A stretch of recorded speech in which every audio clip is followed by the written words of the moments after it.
There came a point where my pockets were getting so bulky. It was just getting ridiculous with the amount of stuff I like to have with me. I like to have my chunky wallet. Yeah, my chunky wallet contains at least 10 different loyalty cards and stuff, so it's chunky. Yeah, obviously keystone, but also now glasses case, sunglasses and sunglasses case. Oh, bottle of water. Okay, hankies or hankies. Not hanky tissues, in case you meet some fellow voice dancers. You get your accordion as well. He's a basic Belson. Book of Summer Solstice prayer. Okay, the net. Telescopic makeup. The sinister pig mask. Child and young adult sacrifice kit. Travel hinge.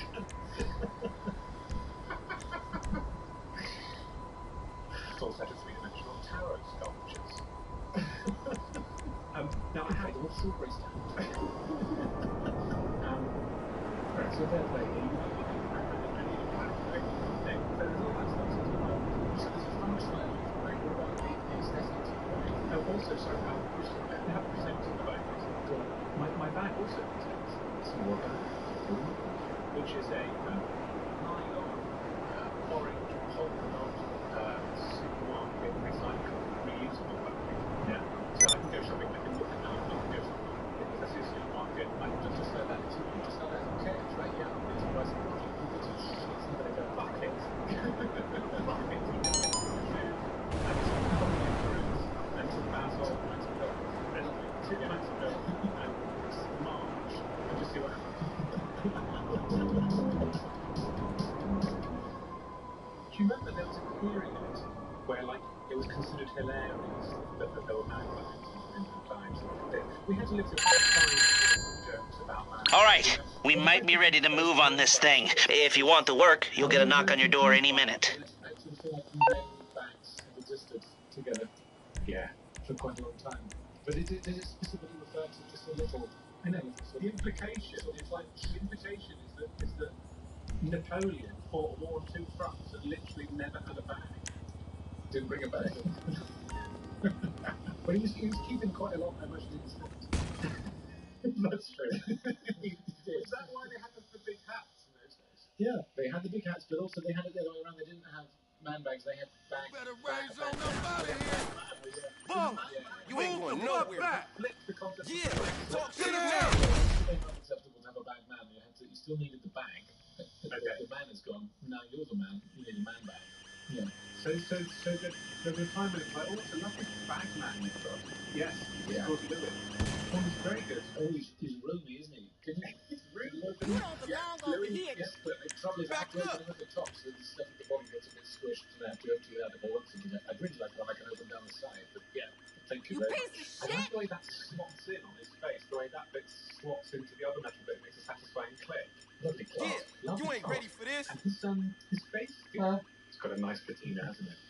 But you're right, Henry, there was a period Big where face. seen on. Well, it was a weird time, wasn't it? It was the David Beckham era where he was deemed to be a kind of metrosexual character, and it was very dangerous, very kind of, Motherfucker. you know, it was the new movement here where we were no longer masculine and you flip-flops and having the bag and things like that, which is bonkers because, you know, it was very normal stuff. It's just in a bag. Do you remember David Beckham still on? I do. But he's the kind of guy that can just sort of do anything, right? I mean, you might get a bit of heat from it, but then you know within 24 hours it's going to be clean the loose people doing the same thing. Yeah, I doubt he's too troubled by the heat. People say that, oh, Beckham, you can get in there and anything, he looks great. I just think he does and always has looked like he can play tennis all the time. But is that because you're doing it? Are we doing something? No, it's fine. We all did go a bit weird, didn't we? Like, there was an art installation, Tim Sleep, and I went to see that. I remember, we were all so, like, mad. What's this? I've missed this entirely. What's this? There was a video of him sleeping. It was art. It was a little take down and so I can't see like complete. What was the name of it? Waters? I don't know.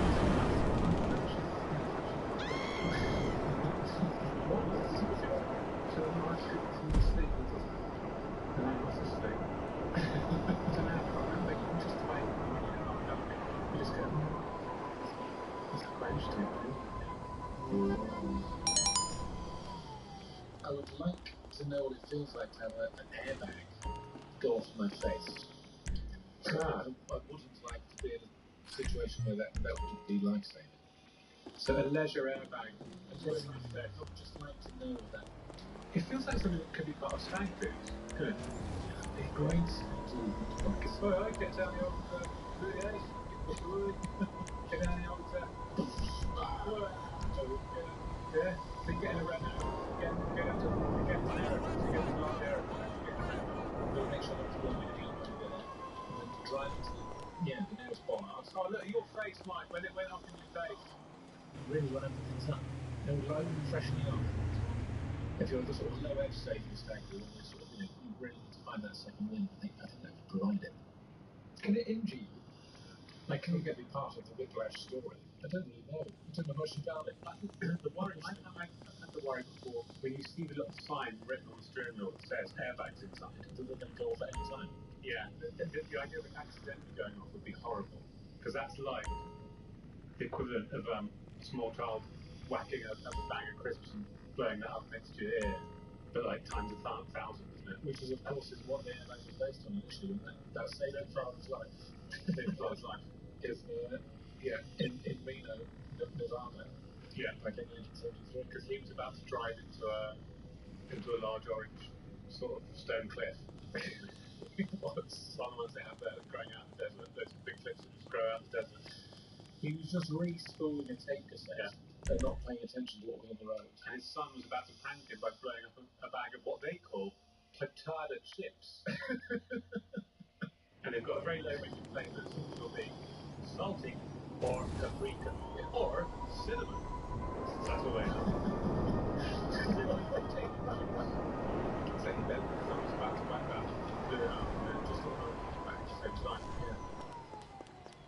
I think people might take issue with the idea that Americans have got sort of low. There isn't much variety when it comes to snacks. But in America, it's like when you go to an American supermarket, the flavours have become so divorced from reality. It's like pink flavoured Papa cheese.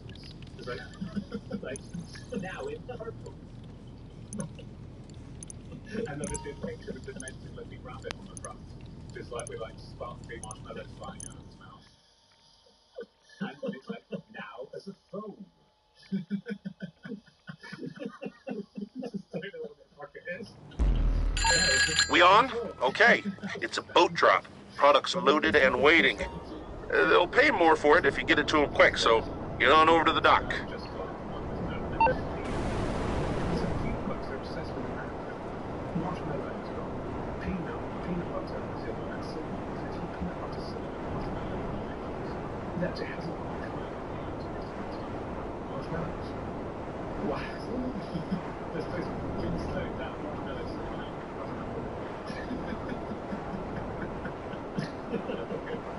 Right now. I like it. Thank you. I like cinnamon flavor. And that's marshmallow, but I'm pretty good. But that aside, some of like kissing I discovered recently. What's that? Is that a gentleman's glove shop?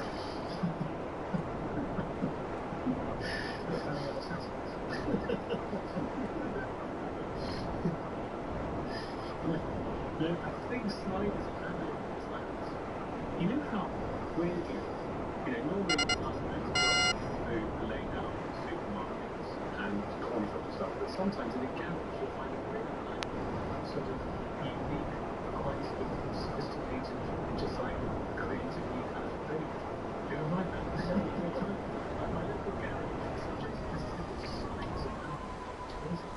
It's basically pretzel chunks. I was saying, well, we're not talking about height of sophistication here. Really surprising. Right, there we go. Pretzel chunks, stuck to the reddit. With the tobacco it's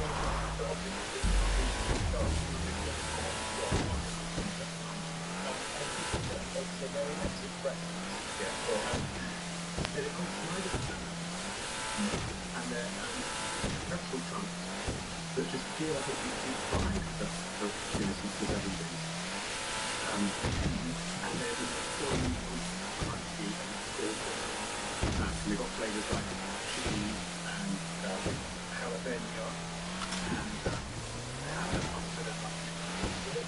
And he's thinking out the podcast.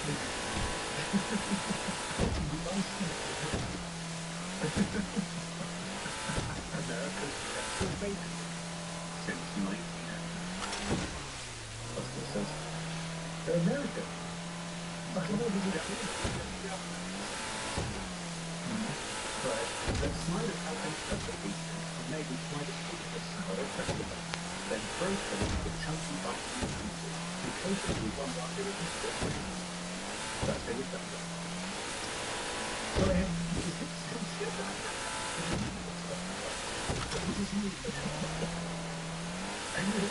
both colours are sponsorship. Every time you get the bounce thing like you're doing Snyder's colours impact. So I can really must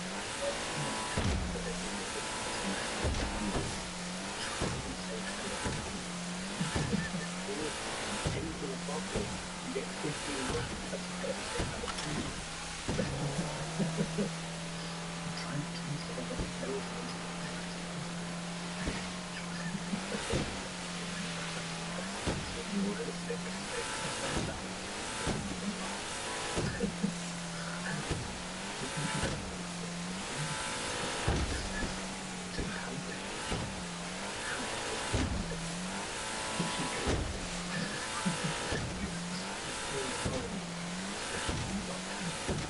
Unfortunately, guys, I've got some colleagues that I've also been tested by the commercial professionals, for instance,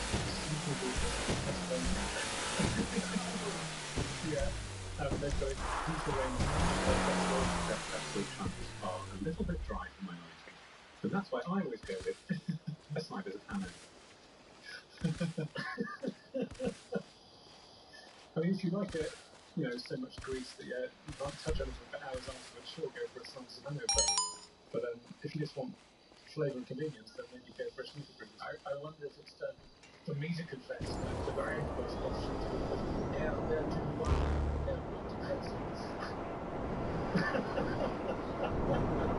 Pretzels, which are very slowly, full of flavour, and they go straight through you, absolutely straight through you. It is true though, it's incredible. And that is true. You've got to be careful what you say, because that's something that you don't know if it's slammed or a good name on our podcast. Yeah, that's why I said incredible. It's amazing. You can see your own reflection.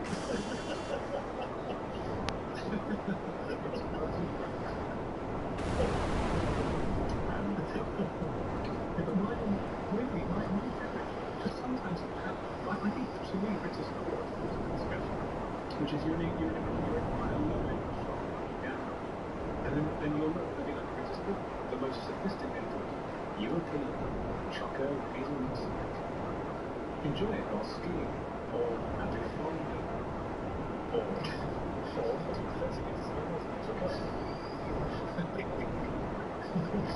know what I mean? It's like a sophisticated snack, but it's in a garage. But it's just a little small space.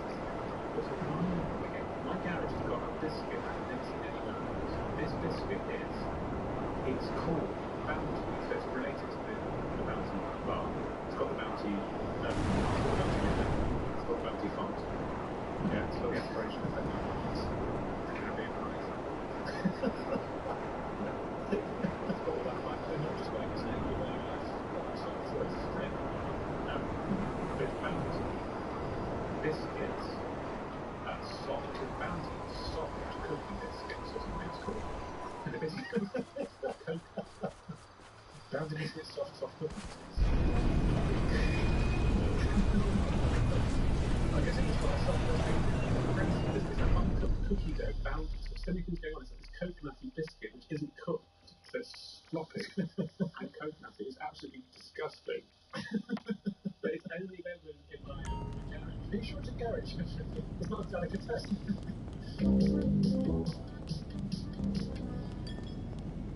I remember having it when I went travelling. I had this special kind of bag, right, which was a sort of anti-mugging bag. It was basically it was a flat fabric container, just big enough to cram full of travellers' checks. which is what it was full of. It was full of travel checks and my passport.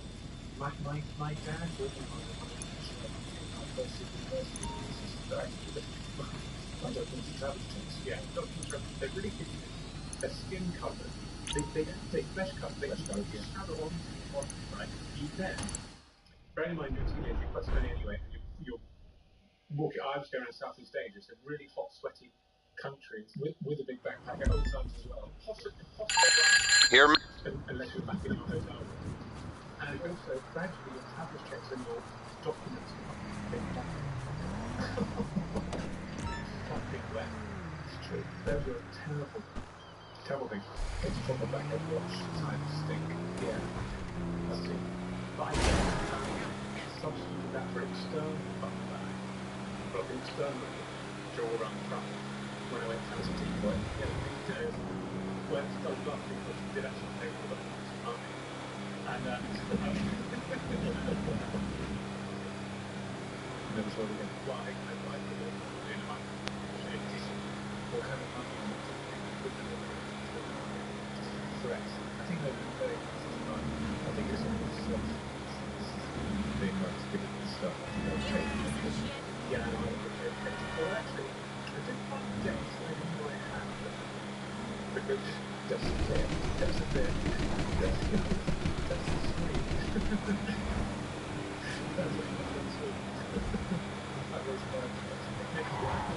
it was actually during the rush hour at the train. And what happened was I gradually became aware that people were pressing up against me a bit more than we normally did in the train. And I noticed there was two really big sort of blokes, like they're quite young faces, like big boys. So young guys like the boys.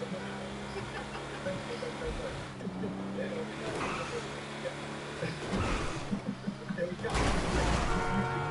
You might make sure you're a big boy. I can imagine a big young man. I think I can think that.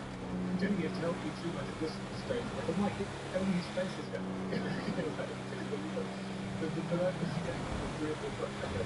They were like, if you were going to go, oh, I think how that's most big grandmothers think, oh, a big their big shorts, big heads, and they were pressing up against it. And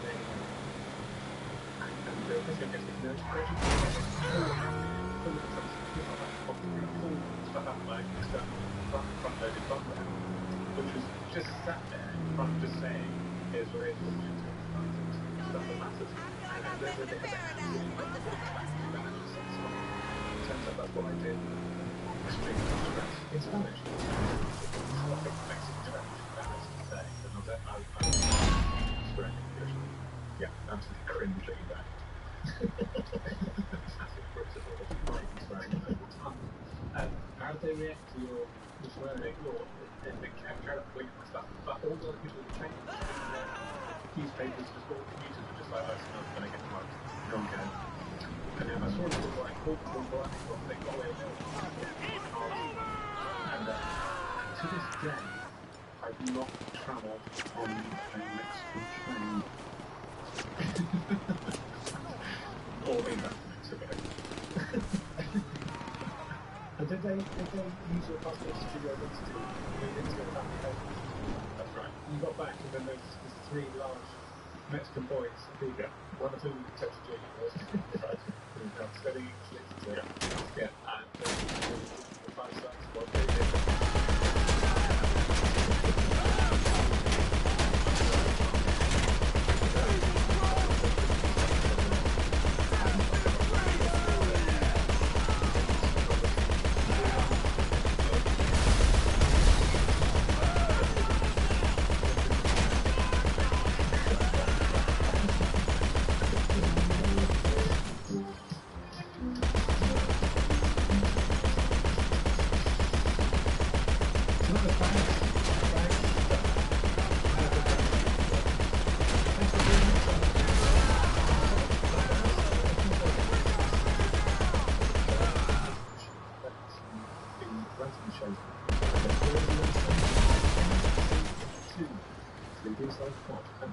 Come. Now, we also had a lot of other fixed it in BBC work, so we turned in. We get an primitive wild boss onto a suspect speed. And there is a BBC person or which might operate with a series of ways pumps, gears, and and you meanwhile you're on this generates this big cyclone which gets the beams flying and then it's a shame we can never show this. There's a top secret technology big sort of creative committee that was expected to heat up water in confined space, create a steam engine, pumps up the system, and get the pistons going up and down. And that generates the power. So, pretty nice. Steam powered. But the world is eligible for that being super bed, and they used to sort of digest the outdoor air until it's and what cars have been adapted in such a way that because the creators and bosses raise memory needs as they pass through is sort of braille braille down as code plays the tune as it goes through. The teeth on the radio, the teeth knocks it on the beat, clear into each other, play the tune and spin. Code that tune, we decode the tune. I just want to add hugely painful thing. There's a lot of crying. It's quite hard to hear the tune because all the way very wailing quite a lot. Well normally I'm having to bite down on a wooden spoon. That's right. I'm going to pop through 5 spoons. Luckily you can buy 20. But I can only for the price of 18. Thank God. Thank God. First all text deduction. So don't worry, it's not going to system about too much. No. But you have to make a radio right next to my agent. So you have the very faint song. And you've got one of those speakers attached to it now, which has helped split volume-wise. And the song is always Frere Jacques. But there's one bum note because one bum note, which that's the code. Yes, it just one bum note is a little reference to the fact that a little bit. If you go with a bit of fun while you're doing it, it's one of his powering an example. I like things like this. Show's over, asshole! I think he got away. You fucker! Preparation.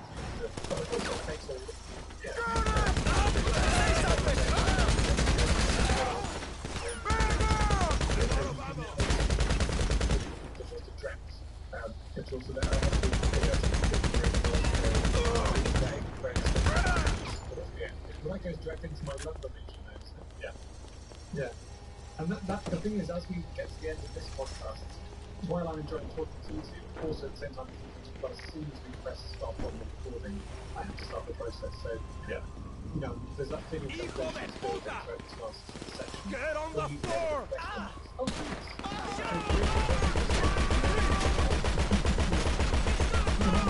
Looks great. Which almost like your whole lower body's within the tail. Stringy tail. Sort of mucus covered tail. And how's it going with the 2 nurses now? You've got 24/7 training journey. So how they were bullying you as well? They were taking the piss out of mucus tail. Well, that's the trouble with the staff and it's quite good. But anyway, so that's the process anyway, just so you guys know. Yes. That's how we get the ideas.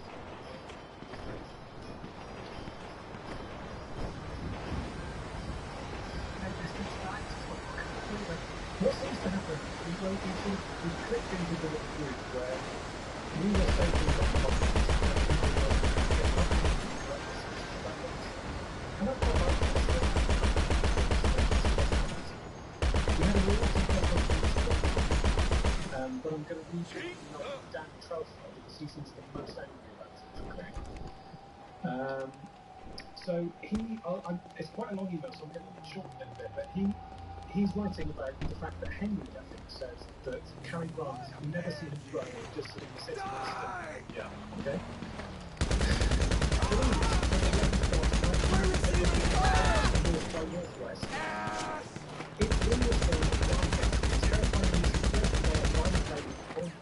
during which he runs overlap.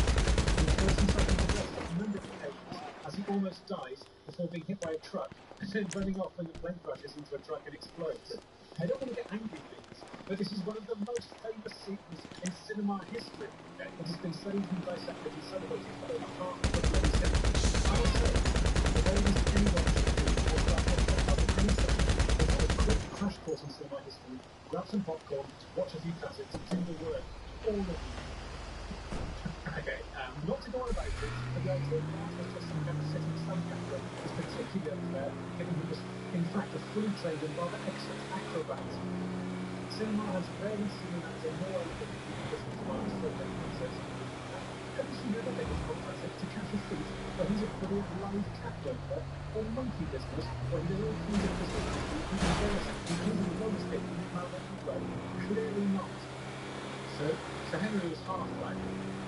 Yeah, he does sometimes stand or just sit, because sometimes does this and stuff. Sometimes it's very great for like playing a big hand game. Exactly. Dan, why is it Dan? Just go back and on what you'll find is a lot of Harry Grant will seem to be struggling, but if you look carefully, you'll see what's happening is he's standing. It's a mid-shot. It's actually standing. The camera's jiggling up and down, and there's a fake picture of a biplane behind him. So that's just he's not actually in the field. There's not a biplane. That's separate. He's just standing, and he's bit the camera being jiggled. I think that, and he didn't jump into the cornfield. This is all the cornfield back there. Yeah. I see. I'll take that.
That will come taking issue with our application for him to not being particularly good looking or very muscle. There will come very thirsty photographs of him, in a short sleeved shirt or a vest and just wanting to say, here you go, he was a fine looking man. And I just want to say, I don't think we were saying he wasn't fine looking, we were saying he wasn't the kind of, I think, as Mike said, he doesn't have the muscle tips that we expected today. He doesn't fit the current sort of Hollywood expectations of the A-lister physique.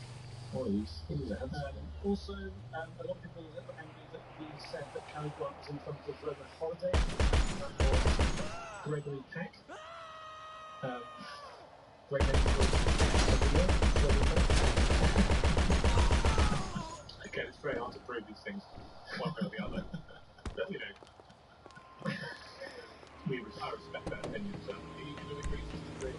Yeah, we will watch your next argue that it was Cary Grant. Let's respect each other.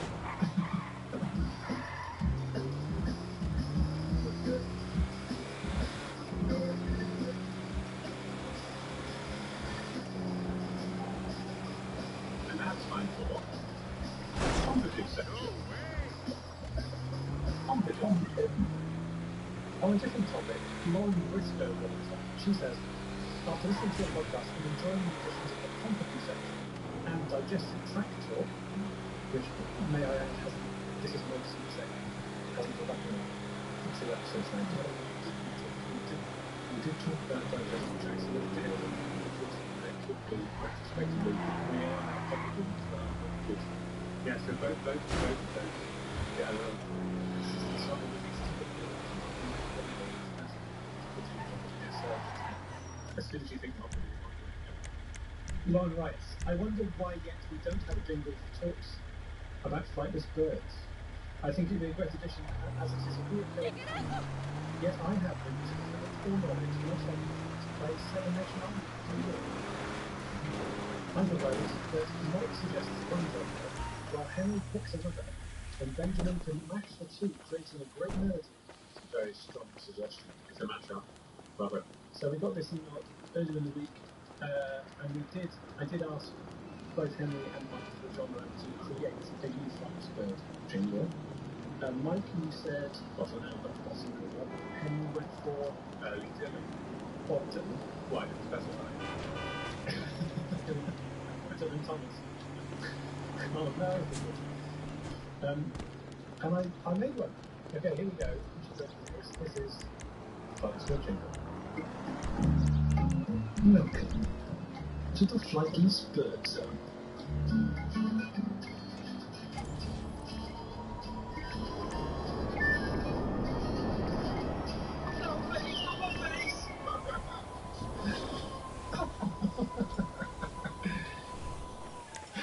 There you go. It's another humdinger bang. That's good. So this is it. We're now in the flightless bird zone. Last week, I mean, this is going to want to go into story. How dangerous comparatively is the rear as Castle is. You know when you can take the lid off something and it's really First stuff. it has, isn't it? In last week's show, Henry put a call out to ornithologists for their to build up on sexy legs. I myself then wanted to give my own explanation, which has been proven to be wrong.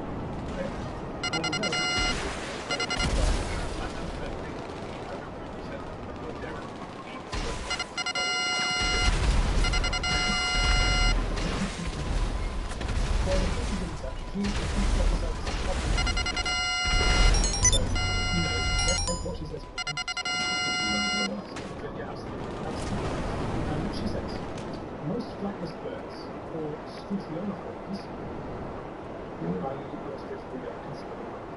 are known to have lived in areas where their natural predators were so rare that they didn't have to escape by flying them. So they could lounge around the sense of bars, just enjoy their own legs.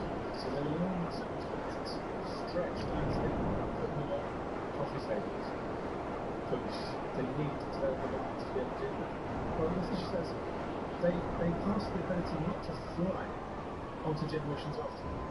However, as new predators suddenly came along, i.e. humans, they had to develop... Well, that was an unmitigated disaster. How's morale? Because they couldn't fly. For example, the dodo didn't develop a new technique, and look where it got it. The new defences... And also it doesn't have sexy legs, it doesn't have sexy eyelashes. And so it absolutely deserves to be wiped out. The new defences included moves like running quickly or kicking.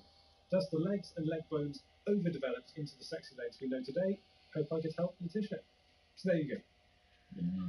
Thank you. So it's good to know that humankind has had a hand in getting those legs nice and warm and sexy. It's one of those few improvements we've made, perhaps, to the natural condom.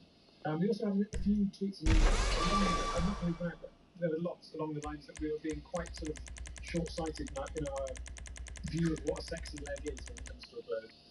And actually, a sort of shorter, stumpy leg can still be sexy. Oh God. But I think what we were trying to say is that they're sort of sexy in a kind of stereotypical Jessica Rabbit kind of way. Well, we're using a 1980s film paradigm as well. with respect to all other sorts of legs, other sorts of legs are available. Yeah, and I actually want to go as far as to say I personally don't find any birds sexually attractive. Just want to put that out there. It's too late for that kind of backtracking. It's way too late. I wouldn't shame anyone who does, but I personally know not for me in a sexual way. Also, I know for a fact you went out with a raven at university. Yeah, but that put me off. I got burned. That Raven treated me like shit. Kept telling me to get you free tickets to the Tower of London. Never came through. Never came through. Then I had that long relationship with the Beefeater again. I should have just paid the £19. And then the Beefeater ended up with the Raven. And to be fair, they should be together from the start. Well, that's true, that's it. They both work at the same place. Both building. They're not actually allowed to fraternise outside of work, that's the problem. It was a forbidden relationship, no further than the gift shop. And they were both beheaded when it was discovered on the law. I remember that. Amy Hunt gets in touch. So Amy Hunt is an accredited, this is her word, accredited extinct flightless birdologist. Fantastic. She says, I heard from your podcast that you're interested in hearing about birds who are a confusing mix of scary and sexy. Well, boys, you're in for a treat. I have written you a short history of the elephant bird. What? Now, the email set was very, very long, so I'm just going to do a phrase. So I'm going to read a few paragraphs. Whilst rears and cassowaries might rip out your guts, elephant birds just went straight for the brain. And then she sends a picture. Here is a historical sketch of an elephant bird attack. You can see in the picture that the elephant bird is using its strong and alluring feet to scalp the man and stir up his brain whilst on the move. Like stir up his brain. with as much ease as we might rip off a yogurt pudding and mix it with our spoon. And does it also have the intended worry of a bit of praise badly across the room and hitting your sort of partner in the face? Does it always wear an apron? What you want to get is a human that's got a kind of free corner head where there's a bit on the side you can mix in with the main brain, sweet biscuit, compote. She goes on to write, now unfortunately elephant birds are extinct, and of course it is because of humans. One frightening fact about elephant birds is that one day they might be up for de-extinction/genetic resurrection. What? Scientists managed to extract DNA from the remains of their eggshells, providing them with enough genetic material to potentially bring them back in the future when the technology is ready. Clearly don't do it. So how about it? Don't resurrect the eggshells with God. I don't know. You can kind of keep it in the back pocket for this on your knowledge. Because they sound like deal. They sound like deal and warfare. Deploy against the for the brain school thing, right? Remove the heavens for the brain. Could go wrong, right? We're just going to bring back an extinct species of birds who use military technology. Yeah, that's going to go well. I think it'll be great. Activate. Amy says, I think the introduction of them into the world would end in a complete shit show. So, and she knows. And on top of that, we have one Claire Perry saying, an ostrich bit my nipple last year. End email. Last year, eh? Well, it was a rough old year. It was a rough year. Ostrich bit my nipple, but I didn't have one sequence of events that culminated in. Well, the implication is it's got one central nipple. No. If you said a cat bit my arm last year, you wouldn't think they never laugh. One central nipple. I would imagine it must have bit one of my two nipples. Okay, yeah. It's not specifying which nipple or which point of the year it was. So you tell me like they accompany it. Yeah, I'm going to guess left nipple Christmas Day. It's the sort of 25th. I'm going right nipple going to March.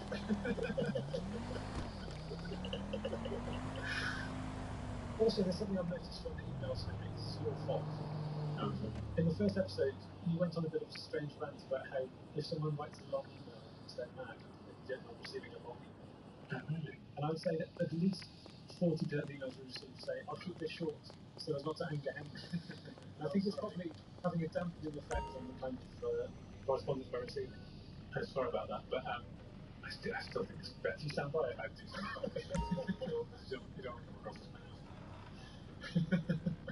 mad. Also, I'm sorry to say, boys, that we received a tweet that has slightly driven a cart and horses through this entire section.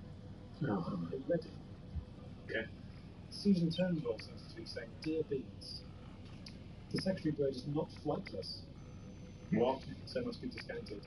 So when that came in, I thought, okay, maybe it can fly, you know, like how a chicken can fly. You know, it can kind of go, it can sort of get onto a small, with the wings of space, perch, or then I looked into it a little bit closer. And This is Johan Blair. Secretary Blitz. Of course. Let's go right ahead and check for you. 2,800 meters. This is Harry Grant Gregory Peck all over again. 3,000 meters? That's space, isn't it? 3,000 meters? It says they used thermals Yeah. in under 5 seconds. So yeah, they're not very absolutely fast. But they do, to be fair to us, it does spend most of its life in the book. I've been so much easier and it's she's tweeted a photo of a bird called Red Leg Serial. And it's attacking a snake, but not a real snake. It's extraordinary. And it says, red-legged Serial are known vigorously with tossing their prey against rocks to break the prey's bones and then shredding the prey's sickle claws. These birds are considered the closest living relatives of a group of gigantic carnivorous terrors, which once roamed the Americas. Bloody hell. Terror birds. I once had a bird stuck in my bed. Terror bird. And I was, it wasn't the kind that shred you with its claws. It was an ordinary ficus, just an ordinary dark brown bird. Oh yeah. It's a regular bird. It's a regular, like a regular dark brown. And it was weird because at the time, I was in my 30s, but I was living at home because I didn't have any strictly speaking job.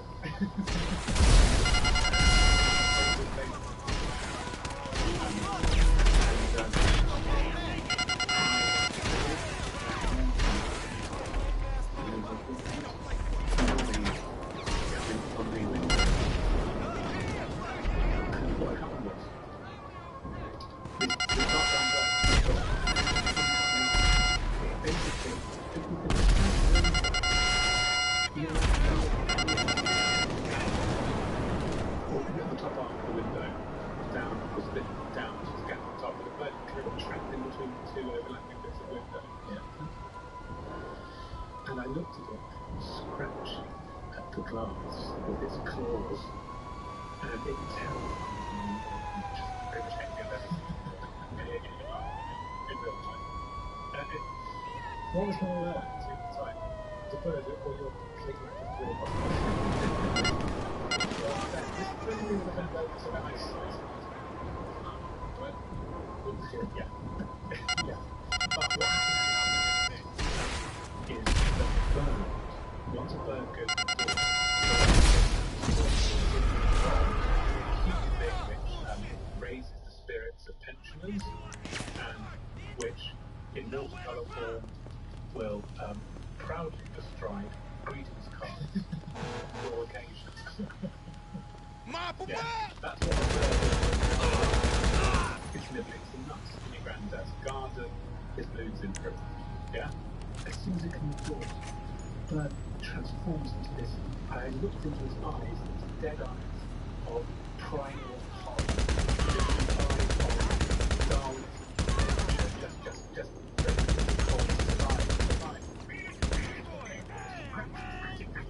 scratching on glass. I can see perfectly. Do you understand me? That would be like, excellent to say, all of the translated of a 64-year-old man. But it's like, I tell you what it's like kind of electric. The genius of that film, Silence of the Lambs, was get the horror going. Apparently there's nothing between you and the same small dark brown bird scratching away the glass. So what I did was, I came up hoping that a few hours, in an hour or two, leave. There's a trap though.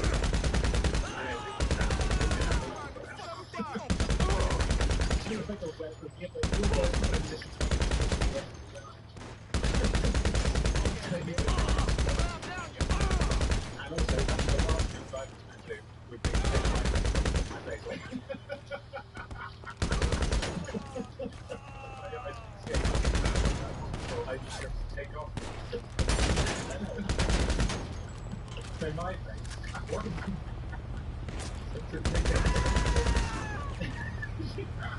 when the bird pulls my face off, I go, it's the bloody bird, it's not a brown bird. Look at the man's face. The man's face. Meanwhile, I have got three swapped faces. He hasn't got the problem. It's just you don't have to already get very good. There's now going to walk around with the face of a sparrow.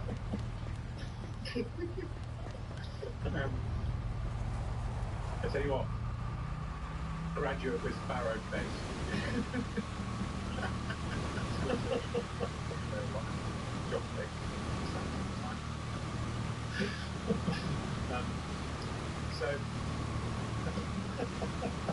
So basically, the German place that I'm from today, I haven't heard it before. I peeked out, and the birds still there and stuff scratching down and freaking out. So I ran out of the room and ran downstairs to ask my dad. Morse Mutual, how can I be of service? I think we can handle that.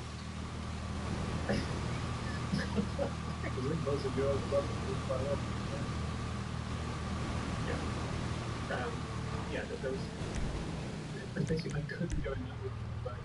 I was freaking out. I couldn't deal with the dread of the bird. As a mixture of pity and fear as well.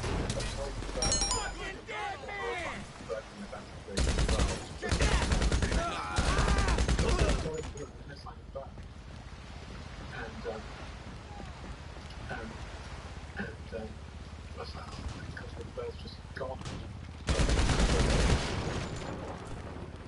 Free itself and it's left. And then it was so really relieved. And then I walked downstairs to go to the loo. And under the chair outside the loo, there was the Now look, it didn't take much to put the two together. To realise that was the bird. The bird has come up like the room downstairs and the chair outside the loo. You've got like a waiting room there.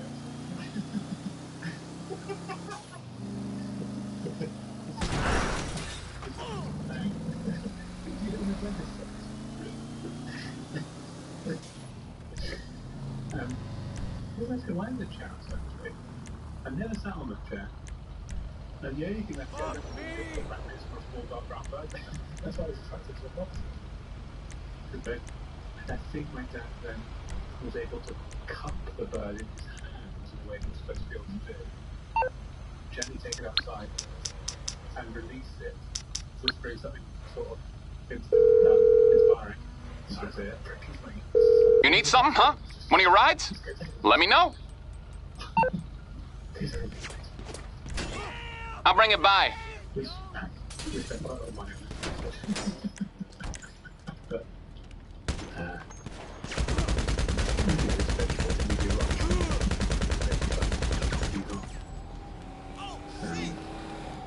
look, just fly, take to the wind, gentle bird, and don't have something.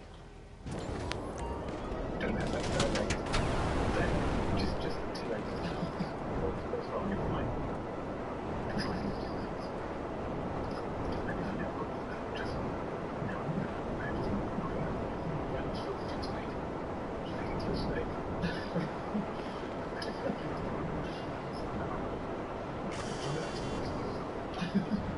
We're dead. Big enough snakes for you.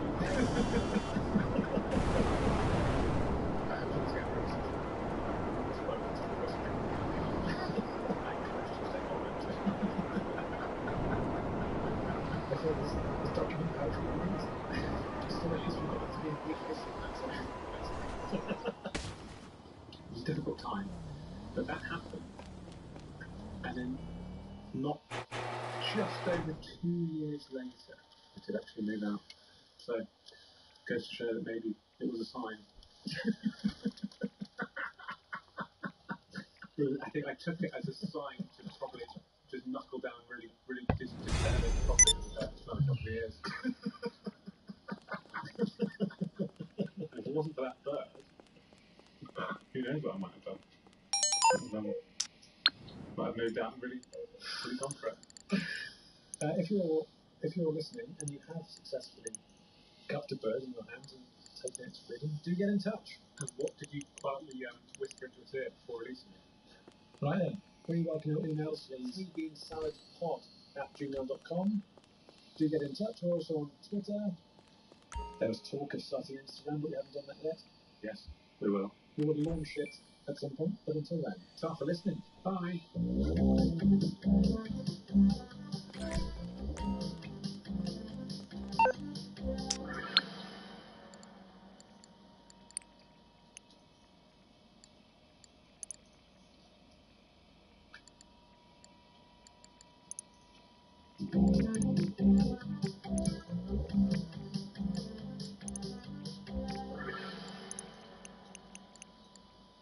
Also, Kinder Bueno.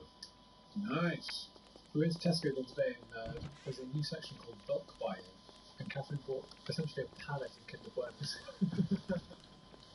Those are great moments. Those are moments when you're being a grown up, you promise yourself you would be when you were a kid. Me and you and Tony, that's the crew, right? The kinds of surprises you get besides Kinder Eggs, because they've been around for so long now that the toys evolve. What happens is every few years you'll get one. Your girls be a trip down every day, and then you open them, the yellow inner egg. You're like, what the fuck is this? They've changed it. It's now like a short play in a little mini scroll. So it'll be something different. Do you know what I mean? Yeah. I mean, part of the problem is they're not really aimed at men in their mid-40s, but no, that's not their target market. Extra men are helping out a lot. What kind of thing is it now at the moment? I've had on this end for a while. It tends to be dross on the whole. Like a tiny car that will you assemble from two parts and then it just falls apart in a second. But these days, it's something like Harry Potter. Oh, Christ. I think they wish it was Harry Potter.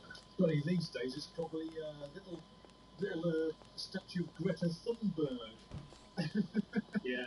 Kids these days, in single-use plastic. The ultimate snub. I once had a job where I had to call up people at random and try and sell them the idea of buying personalised M&Ms.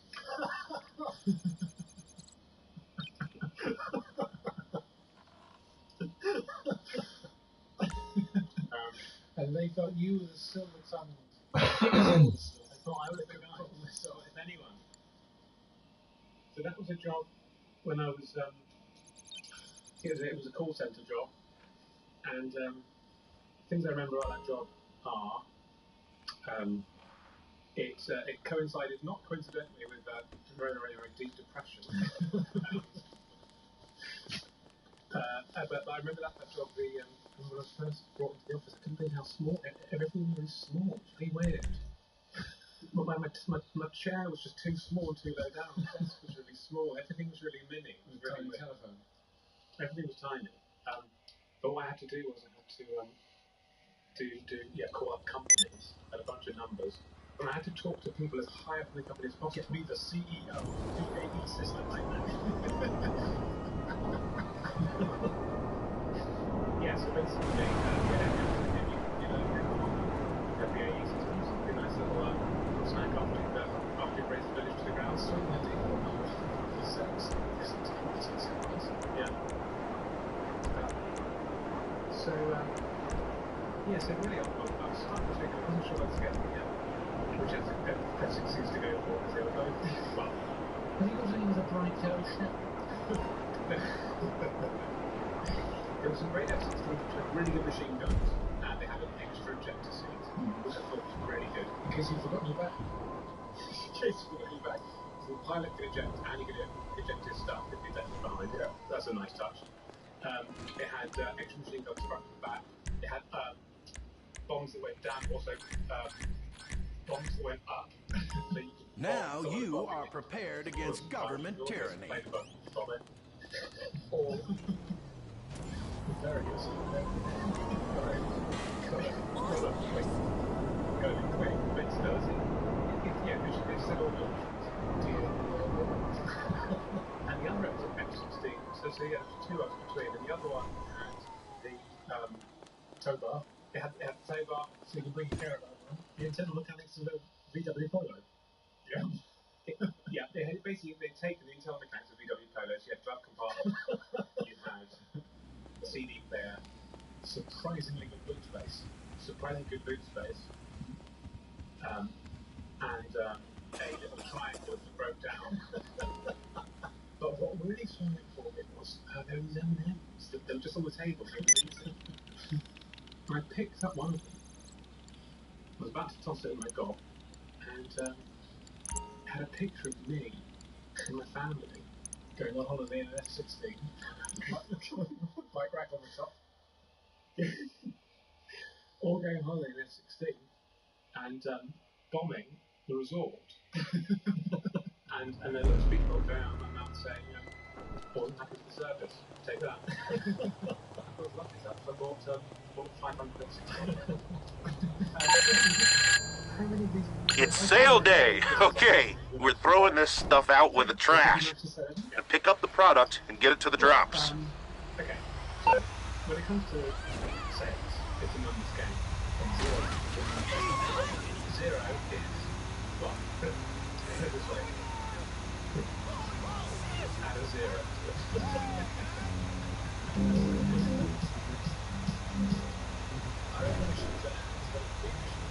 Okay, the big machine is ready. I just want to say thank you again to my personal assistant department. Jackie and Shirley.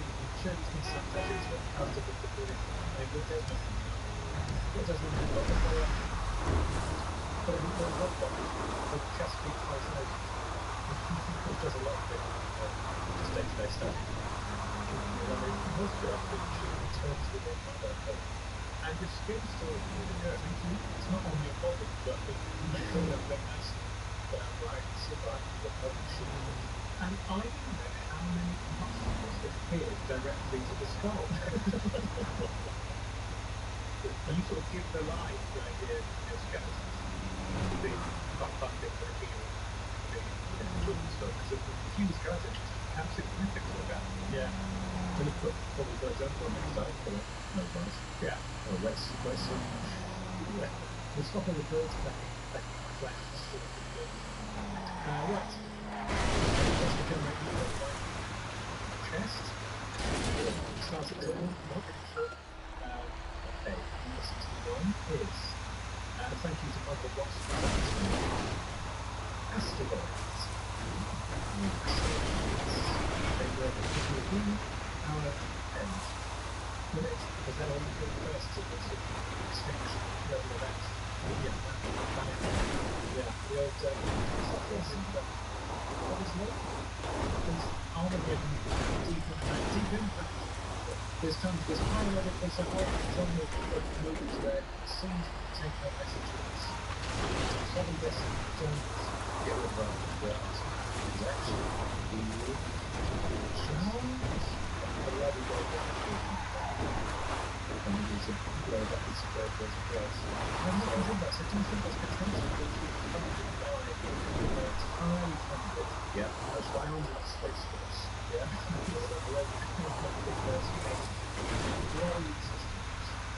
Yeah. That's why they couldn't afford personalised evidence.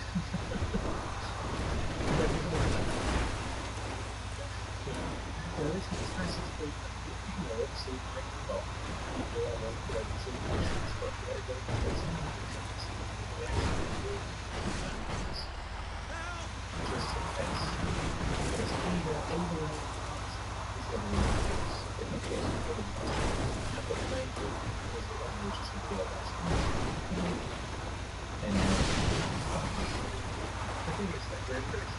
I think the chances of our big bang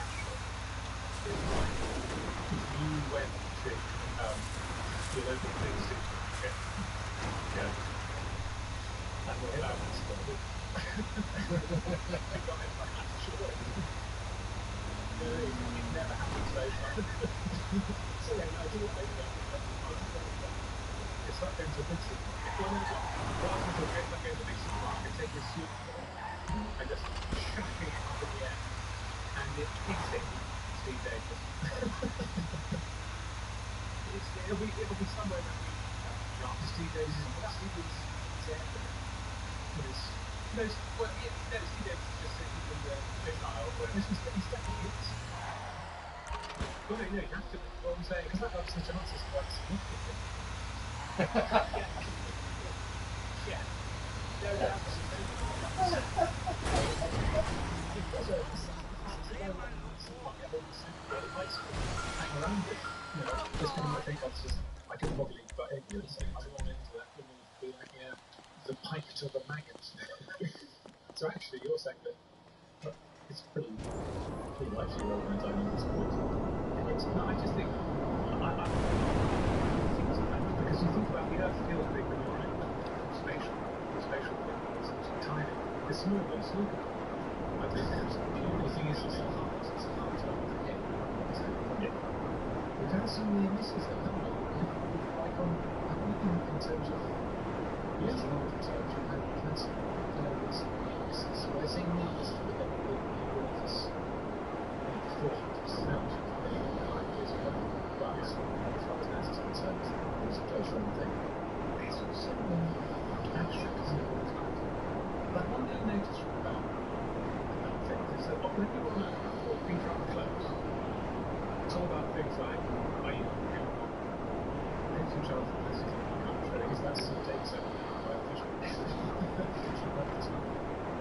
Is that Steve Davis? There's a lot of cultural stuff going on. It's quite complicated, history, politics.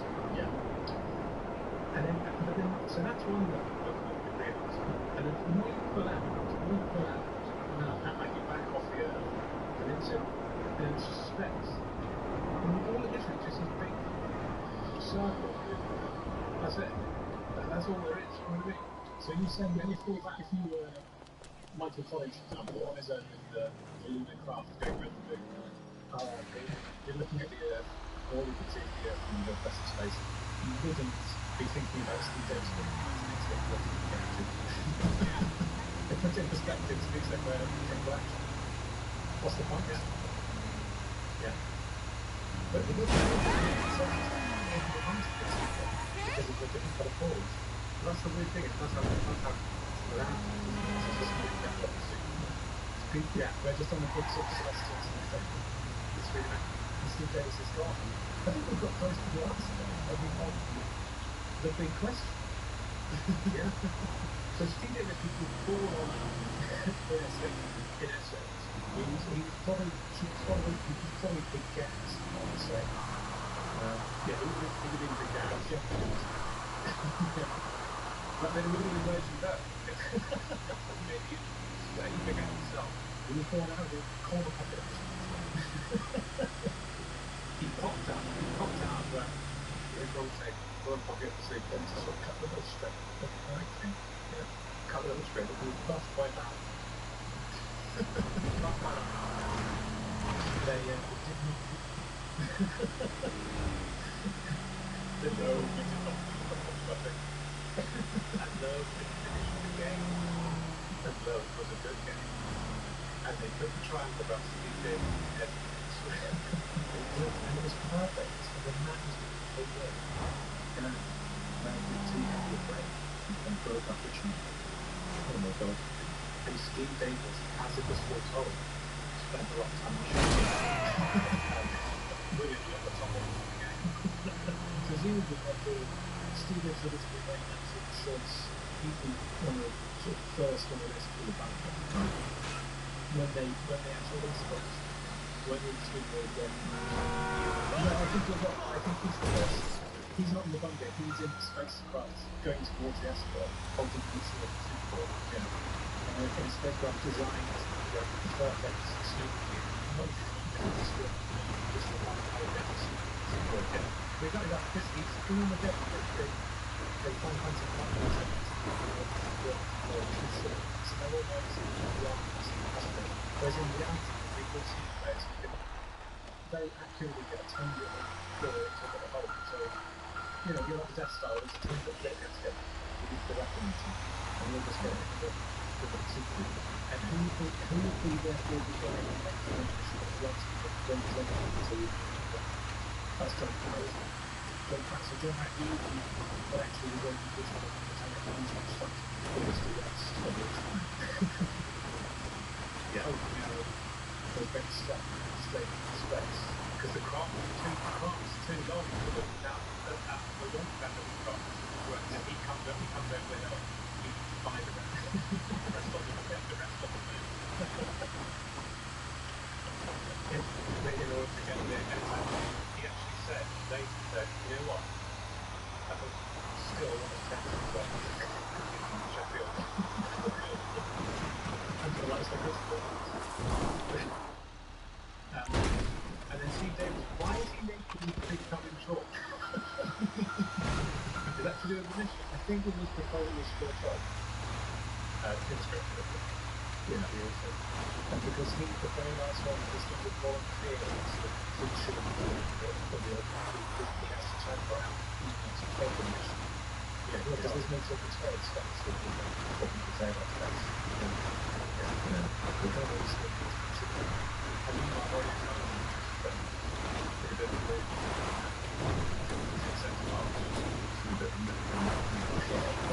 why would a chill because of the effective doomsday set the box to the so they have to do that right got through one place so you're saying at the end of 699 set the box at the end I think it'd be exact opposite you'll be right what people are taking that last phase to go to center box God, that might actually save you because that's the entire version of bounce yourself into center box that puts the Earth off its normal axis shunting it out with your own arm. So even when they miss it, it shatters. It's okay. Yeah. Because it's just a glancing blow that it takes out Bolivia, but the rest of the world is fine. It doesn't get scattered. That's it. Well, that's what they're so funny about that in Deep Impact, isn't it? Because in Deep Impact, they thought they dealt with the asteroid. I think they sort of creeped it up, but then a half of it's still coming to us, so they may get to the same place. So they say, yeah, it was so then you think, oh, okay, they know but then when it gets ready to dust, where he's in the Midwest, and then there's a bit where a lot of people look at the bird like that, and say, oh, this, I think I've looked at it, do you think he writes it on the but he writes in the bird like that, he gets up and watch the asteroid down and like, wait for the death to arrive. And then it hits, but it's just not as bad as it before. It just sort of lightly floods some areas of the world, and most people are fine. It's the worst ending of the film. I don't even remember actually being all I remember is Bruce Willis, Ben Affleck and the time. No, that's Armageddon. Oh, sorry, I don't think it was the wrong film. To be fair, it's basically the same film. Armageddon's better though. Armageddon has the soundtrack, of course. And oh my God! So is that the song about? Is that one of the songs that was about vegetables? I don't think it's a song that's stable. Problems about the relationship between the time and Bruce Willis. Was it? Yeah, Bruce Willis. Love story. And then we get Farmer Fridge's life. They've done this sort of thing. Yeah. But the cup song set is like is it about show? No, it's not, because it's by Stephen Tommy about lifting. It's about not wanting to miss out bringing the torso. I see. Yeah, Bruce Willis is going to just want this being absolutely mashed up by an asteroid that's blowing up. Yeah. I see already afterwards. I think it's just really Stephen Tommy does that thing. It comes up for you that you can't bring it over. You can't do that. But exactly, I'm not saying to you 6 million. I'm saying loving it.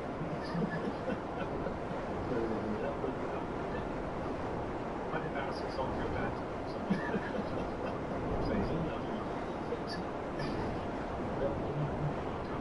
But they do, an asteroid does seem the soundtrack, I think.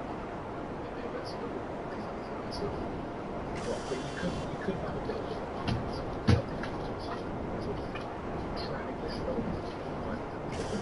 So maybe we should try. I don't think there's ever been a British asteroid. Oh, I've been laid off in the steel mill, but don't worry, an asteroid's coming soon to destroy everything I've ever known and loved. No, look, all British films are the same, so it would have to be No Son of Mine. It's going to go and fight some fancy pants asteroid from space. Okay? You'd be a cobbler. My dad looked like your father's father, and your father's father's father. So he's a cobbler. A whole village is cobblers. We've cobbled streets and shoes, we've cobbled everything. We've cobbled stuff together. We cobble, yeah? So, unless that asteroid has got a massive great freaking foot, yeah, and it needs it broke, leave it be. Why would NASA need a young cobbler in this situation in this film? Obviously, he's been asked to go to the asteroid. What skills does he have? Is it because he can also cut keys? Cut keys. We sell it? He's going to stick two huge trophy handles through the line. So he can up and out of the way. Maybe look out the way. Yeah, it's good though. He always needs them. He's done that sort of job before. Yeah. Even though no one's done that sort of thing. Yeah. I think you're efficient enough outdoors if you're going to asteroid. We've normally done some asteroid training and they're pretty good side things. So maybe like experts asteroid training if your face doesn't talk too much in the center. That's mainly used for montages to quickly express that someone's really trained up for space. Do you think they don't actually exist? Storytelling device. We've got a guy who works in intelligence, but he's an Oxford doctor. How we can get him to believe that he can actually operate a spaceship before he finishes the sentence, books.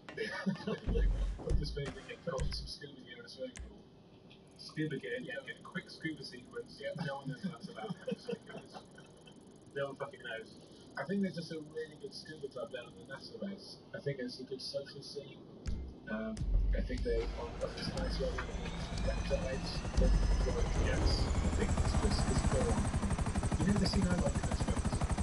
Is the scene the night before they're about to go in the spaceship and have a nice barbecue with their family. And kind of Florida, before they have the helicopter. Yeah. And they have a little beer and they look up at the stars and they see this incredible sky to look up into. And it's just the best scene. They look at the giant asteroids, shout up to the rest of them. Yeah, ribs up their asteroid.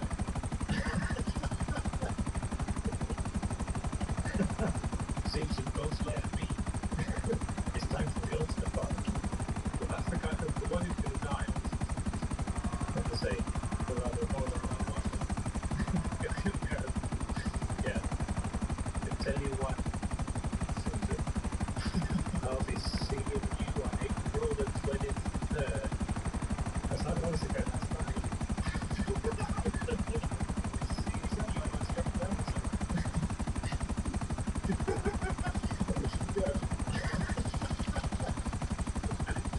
Wait to watch our son Robert grow up. Not Robert, Bloodbird. So make a good name. Two grandfathers. Robert. Good old Robert. Oh, I love Robert. Victor T. Allen, Robert. We did Robert. Split the difference. Go Robert. I want to watch Robert grow up and play mini league. Took his first pecan pie. Pecan pie and fruit pie. Pecan pie. Like his namesake, Robert. We combined the pies, but we combined the bread. Name. I'm coming. I want to watch the thing like the pie. I want to watch everything this time. I'm going to invest in technologies and things that I can monitor this. Already scoped out a nice home you can sell into with the secret passages around the basement, essentially. One-way glass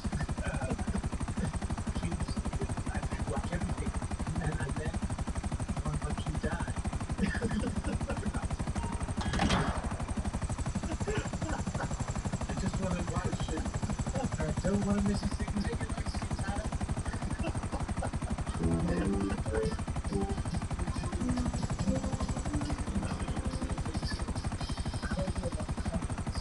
Also, meteors. I've been putting it on the same end of that. I think comets are like the biggest of them. Comets feel like they do more hard for that's right. Because one turns up without face things. Oh yeah. In my mind, Howard was looking up at the wind, and that's why the arrow went up. I imagine the arrow was something dating. You don't do much back then, do you? Back then, would be a fool to do so. But then you got mashed up, really. And all that. Good Howard. I think so. I think that by your chemistry, told us you've got a good arrow, as I would. But I think you're disputing that. You think you know better. I just not really disputing. It's Greg Jenner is disputing it. I think I don't want to do a disservice to that, but it's us. It's awesome stuff. This is how we got down listening to history podcasts and stuff. Right. History. Also half listening on, so I've half the kids into that so I get something else for a bit. And so I hear snatches. I think we just got mashed up for a sword. It's definitely worth not listening to me, that is. I'm going to check Joshua story and say, very good. But I think this is if you integrate content, yeah, it could be. If you were there, if you were at the button basically, it would say, or we are aware of the already does know, and as was said, it's on another podcast, it's been covered quite well. Yeah. So you're saying you don't think people are coming to us for the sort of last word about this? They might not be, particularly well, but they might sort of come swift shoot, playing hard bits, fragments of information that could be destroyed. Can we please stop talking this down, Mike? I can go to silence. The best I can do. You really rubbish into the marketing. You can solve it. You can solve it all now. So what happened with asteroids? So comets and meteors I think are small, I think they can kill you, they can have bomb them and they're not going to extinct you. And you're fine. We got an email actually about, because we were talking about octopuses a few weeks ago, and they had 2 points to make about the octopus. One was that I claimed during the episode that they had a compromising beak. It turns out the beak is not also the anus. The beak is only going, is only just the anus. The second thing they mentioned was that some scientists believe that octopuses are so different from all other creatures on Earth that they may have come from space or an asteroid. Because they can't work out yet the evolutionary path where you end up with octopus, really. They can't find a bit of what didn't start out as. It was so accidental, so they also just they somehow been splashed out and then devolved into creatures you do. No, I think it's that, like, well, I'm not sure what an asteroid may be like. Yeah. Like a water ball, like a giant balloon. Had to space for what? That's what Frank. So they're quite sort of very different from crabs in that sense. We've established that crabs are more orthogonal to all of crabs. Well, the only thing that is not a part of crab is what they do look quite alien-like. They can look supposed to do right now. That sort of spaceman helmet on his head. But look at the cockpit of the spaceship. You put in the cockpit of the spaceship, it fits it to the laser. Stimulates it much more to say it. Yeah. I can't find them. I think I've seen that one before. I searched for more tables. He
He's straight as an arrow.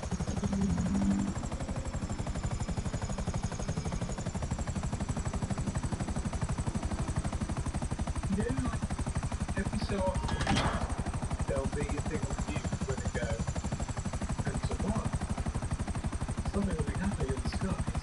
It hasn't happened. 40,000 units. So they always do that, and then it always seems to happen again in about 5 years' time. The only kind of kept taking part with this was when there was like the full eclipse. Yeah, the eclipse. The eclipse. 1999. Everything went a bit quiet in Israel. It was quite strange because the streetlights came on. It just got a bit. The birds didn't like it much. The birds stopped singing. And I did the one thing you weren't supposed to do because I looked directly at it and I got perfect record that.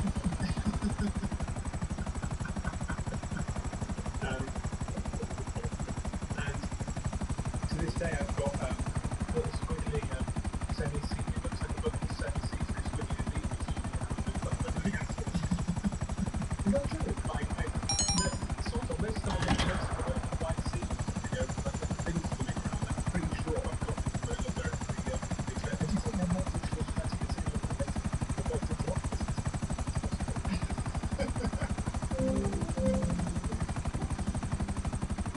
We did talk about the 80s computer game Asteroid. That's a great game. You remember? My brother is into retro arcade games. Or he was, and he once bought an old edition of Asteroid, the original 80s arcade game, the table version. So I don't remember that. You could sit and play it at the table, and then you could play it two opposite groups, play against each other. And he got that, and there came a point where the Asteroids game itself didn't work, and also you couldn't put glasses on it because it was a valuable antique, so it was just a really annoying object to show up in space. So legit, interested in a story. Yeah, I suppose it's in a way that'd be a good example of sort of something to use to show someone what an anecdote is. Isn't it? And then you could use that as an educational thing. As long as you've got an effective use. Yeah, that would be quite a good helpful one to use actually. Don't asteroid it. Or maybe you can don't asteroid it. I think that's probably up to you to wrap it up, isn't it? So that's asteroids. So, do you want to do some correspondence? It is wonderful gossip film about macadamia looks like Jackson needs switch down. Helpful. That is helpful. He follows on by saying that you can produce a lot of them for wine. So if you ever want to go to a location there, please with bets you would like to go to box and shops with full of macadamia nuts that taste like wines. That's a good fact. I think we live in a part of the world where our answers are very unlikely to go for wine. It's possible. But they might, but they'd be pretty flash to make it all the way there. You're more likely to get some fudge in the southwest, yeah. This is probably worth mentioning, even if it doesn't make it into the final cut, just even for us. This is from Melissa. Is this a pompadour? The mere fact that you asked the question means the answer to that is yes. As soon as you mention going for pompadour. Vote pompadour, you're pompadour.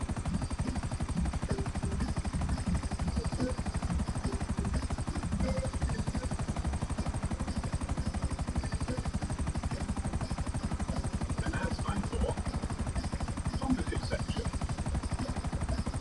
Pompadour. So she said, wow, you guys have mentioned anuses, but it's anusi. It's good that each episode you're not just in the class. Quite a bit of elaboration. Is it all dressed British? Here in Canada, we tend to avoid such kinds of conversation. You could say we could move them. Hang on, Mary, you try not to come on. Well, who's repressed? If you're listening to no one's talking about it, then who's repressed? Compared to people that do delight in invoking games, where you go and it's a strong reaction from people who recognize. She goes, maybe you could try and get to a whole episode without doing this. Maybe if you end up doing my topic, you could try not to mention food or bugs. Yeah, maybe Tiger Woods could find for 18 holes without getting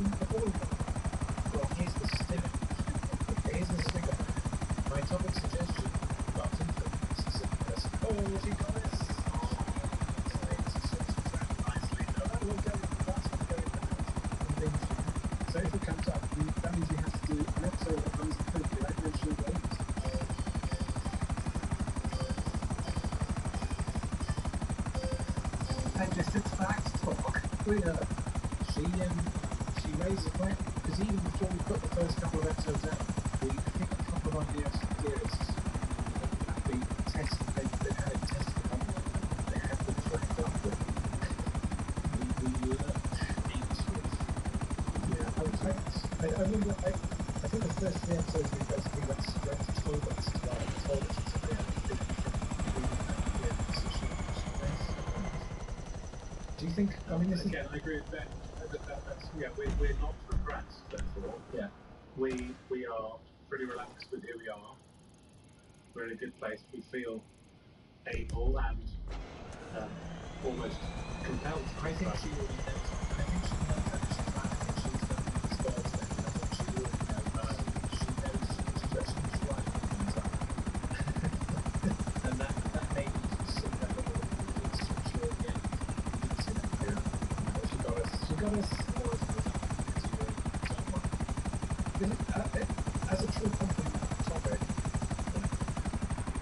do we mention ASS TV? Is it going to stop us becoming the world's number one podcast? I don't know. I don't think that's what will stop us. But I think, even as an experiment, it might be worth seeing if we can talk about anything else at some point. And maybe the answer is fart.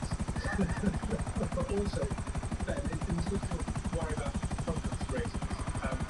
What the top 3 podcasts you want? Arse Talk with Dr. Jeffrey Bumstead.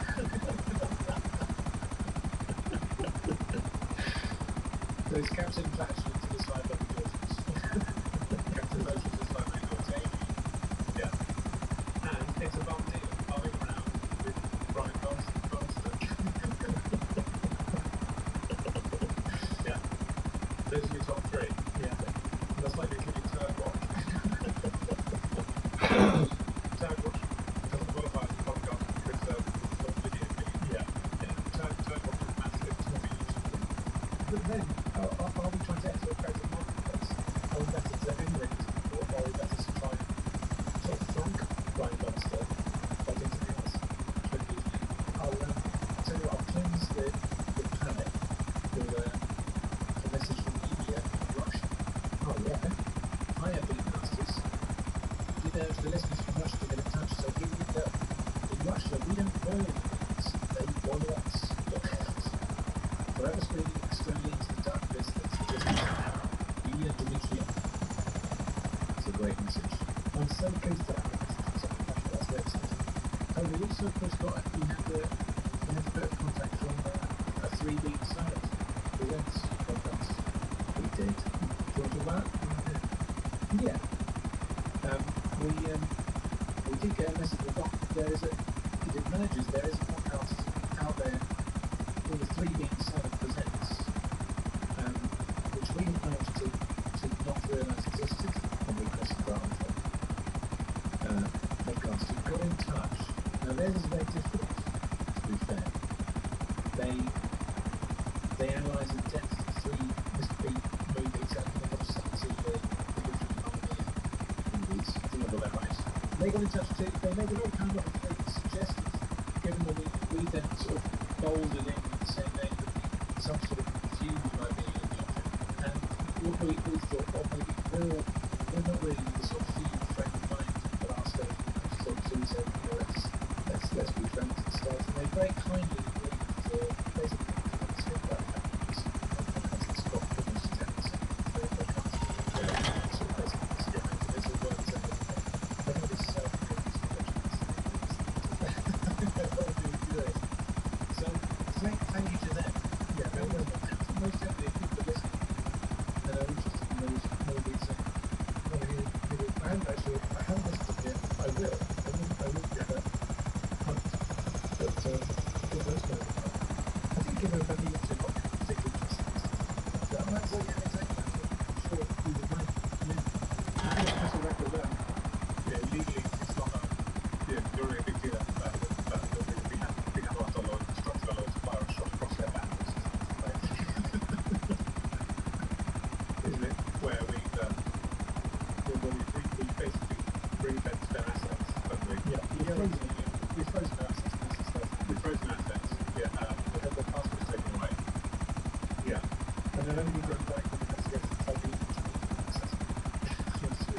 Yeah. Normally takes about 7 minutes to set up. I think the phrase is judge led inquiry. Yeah, that's right. The best of best. Yeah, goodwill. Keep set up goodwill, friendliness. I think that's about elements. That's all that is. Yeah. But how Surrett, the phrase that gets thrown around. But yeah, legally, why there's an example.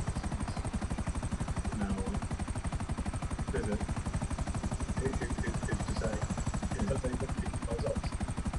They wouldn't be eaten by dogs. Yeah. And also say that we and I would say that we have really really happy to rabid dogs. yeah, but it's not a few. To be clear, it's not a few. It's fairly and people say things like, let's deploy a helicopter gunship. It's a clever phrase. It's a clever phrase.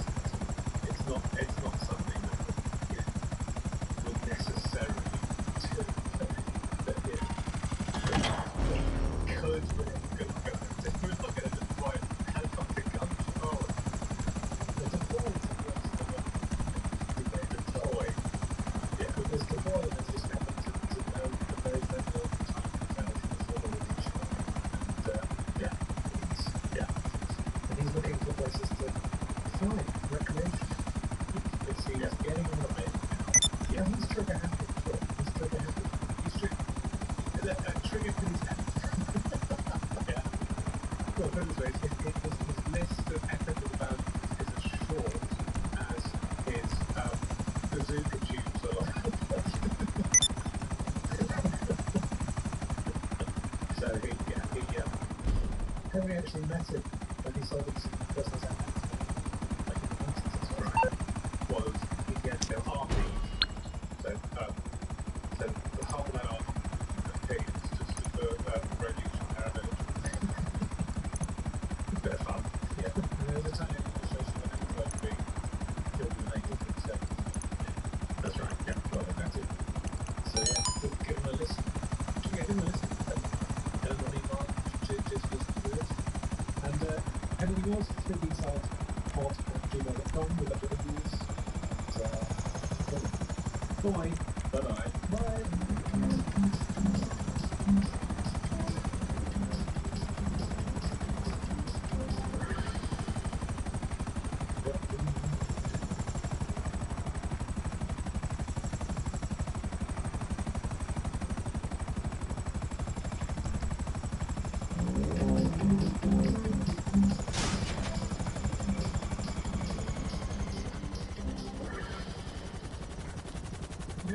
Last week someone emailed in saying that they noticed that you talk about aliases quite a lot. Oh, yeah. And they sort of laid down a challenge to do an episode without mentioning the With that in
how continental.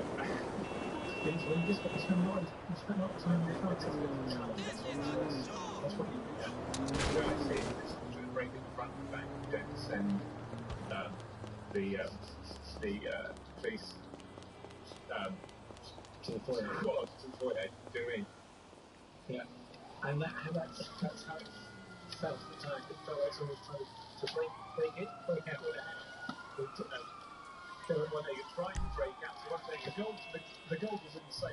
remember this stuff. So hang on, you're the burglar. You're the robber in this. Are you on? No, what I'm saying is, if you're trying to break some gold out of a bank, and you're trying to break out the back door, you don't deploy other members of your heist squad to the front to go through the front to the front. Yeah, because you don't want the police. You don't want the police at all in this situation because you're doing the heist on your own on my own terms. So your ass is the vault. So you're Las Vegas. Yeah. You're Rectum as a casino.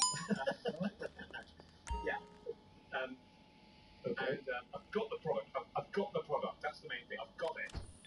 I've got quite a lot. Yeah. Right. So we need to get the heck out of here, guys. So the job of a lifetime. Could retire on this one. This will be the big one.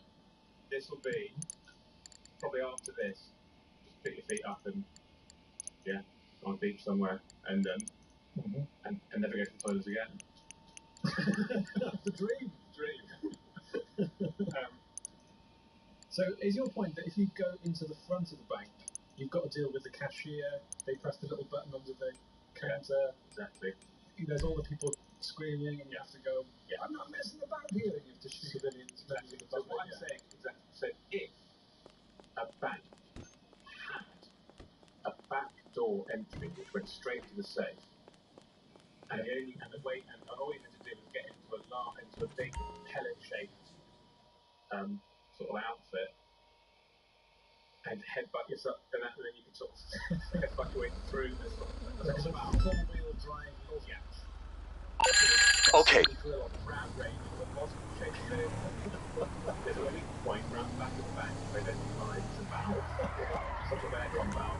There was in shape vehicle pointed at the end. You can get the whole crew through it. The whole crew. The clever guy, the strong guy, the sexy guy. The computers. Straight through.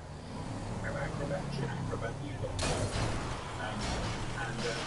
the one thing is, if that's the case, then you would use on you wouldn't be missing it.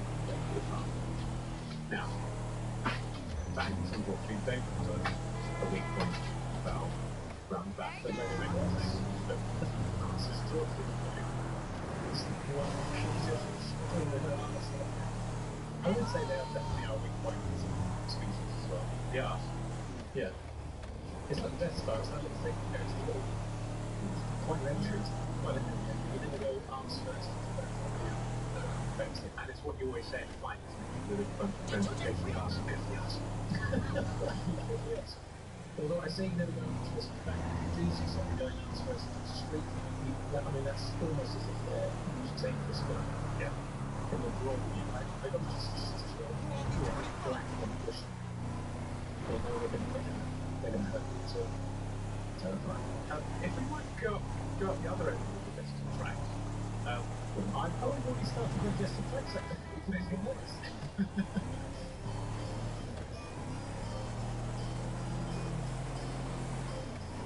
it distant track. Oh. I've got a mouth problem. I'm on dentist later today. Oh, yeah. So I got that goodness right. So that's a bit like them going to the front of the back. Exactly. So I've got voyage.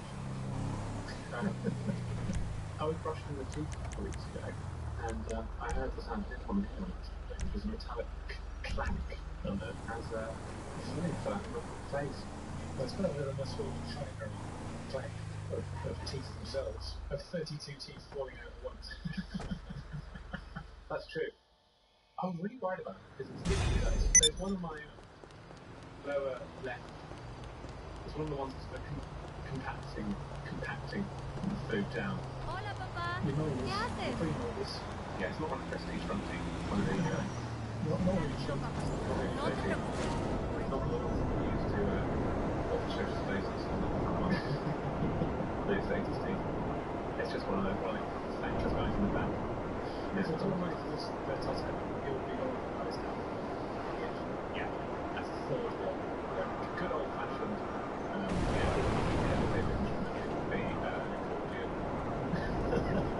You know something with the film.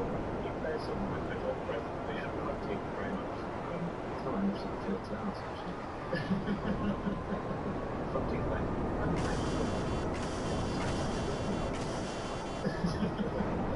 those guys in the back left. That's where they're like, stay a bit for you. Let's because that's what the thing crashing away in front status team. You know, on the other hand, status team in front, they are you can't get the front line, they're obviously opposed to them. For example, fight. They're the first ones to punch out your face. He punched those out first. And then work his way back. And work his way back until he finally dashed down the gigantic turn. Yeah. Well, it's basically dispatching a weed by making out. Absolutely. Just clearing a weed. Simple method is you punch out the front teeth, and then what happens is the weed then ends up on all fours looking for the teeth. The first move that the weed does is the weed can't deal with the fight, but if it finds finding stuff and bringing it back where it came from, it feels more appealing at that point. While he's being distracted, tough guy gives him a final stomp, just crushes him with his canvas boot. Yeah. And then his gang, who are lounging about on the bonnets of a couple of convertible sports cars. Because they don't need to help him. They're lounging about. They're a mixture of attractive men and attractive women. Okay, so you want to sell this? Across the vacant lot. It says, I'm bored of taunting this dweeb. Let's go and catch a movie. Nice. At the drive-in. At which point, one of them pulls out an Uzi. His dad's Uzi. Not supposed to play with it. This weekend, try. Wait, is it a tale of that circumstance? And it's the ones who do and they have to go on the show. Big machine and tons of to fire up the old big machine. Okay, so this week's topic, centred by Victoria, is sleep. Sleep.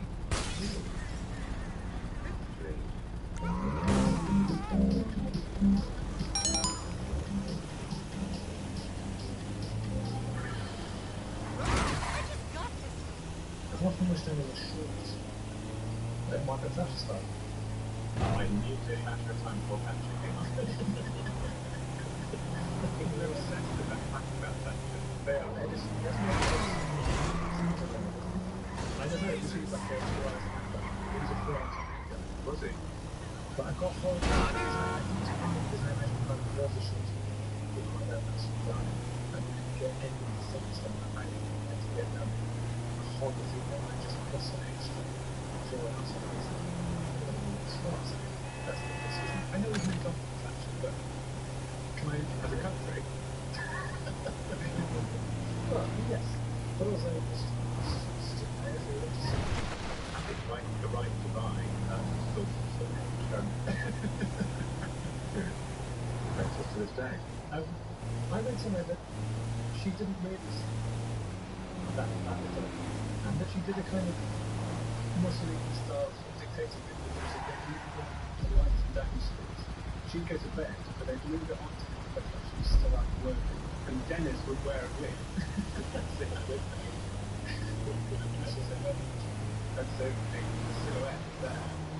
That's right. That's right. Being written away. Yeah. And eventually, of course, he started to be awesome back then. Didn't he? And he started stabbing a lot of people that would come around and stay there. Just like my dog used to. So what is the actual thing that people say you didn't sleep at all? What do you need 4 hours? 4 hours is what you can do. I think the Thatcher thing is that when I'm struggling to sleep, so if I'm in bed, I'm struggling to sleep, and I'm starting to panic a bit about the next day. You listen to Thatcher and sleep just like that. What I'll do is I'll go to these podcasts you can get now, which are called, there's one called the Thatcher Chillin. It's a podcast, and you download it and you say Thatcher speak to you. With like like hand by being yeah, sort of cheaper. So also things like, yeah,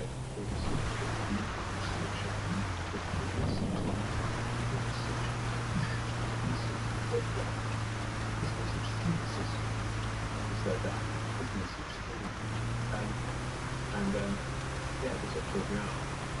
But also, this bang, it's not for everyone.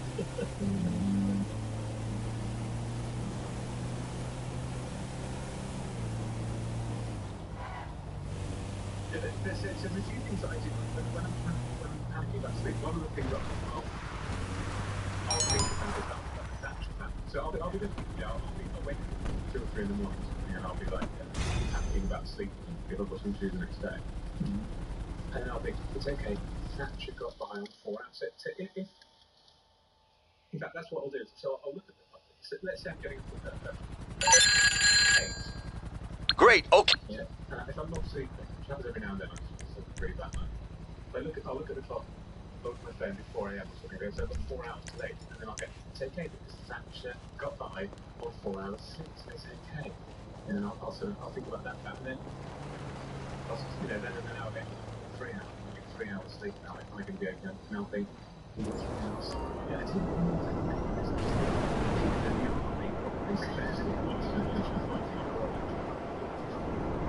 I'll think about that. But I think there's no way of fighting already jumping you got to be in a battle with something like a month.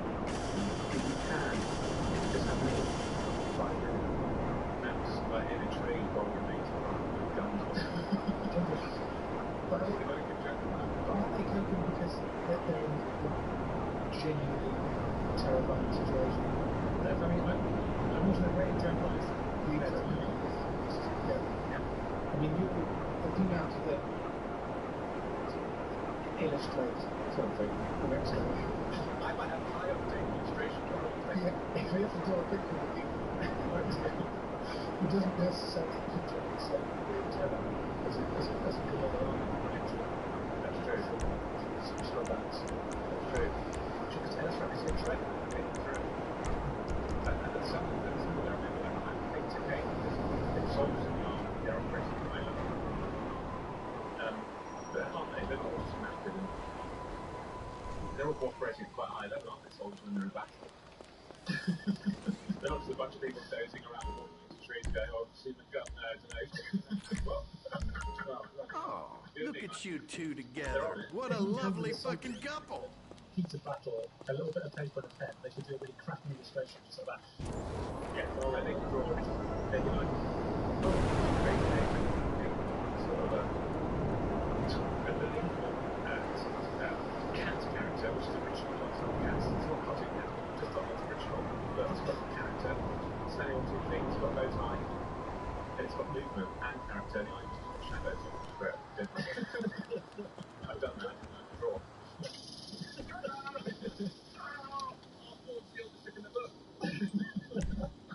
Send this to my wife.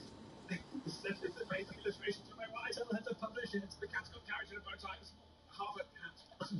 Point out the shadows in the eyeballs. That's how it looks. I mean, the opposite of that is my personal experience, which is that if I get basically anything less than about 8 or 7 hours sleep, the following day I will always, for some reason, just leave the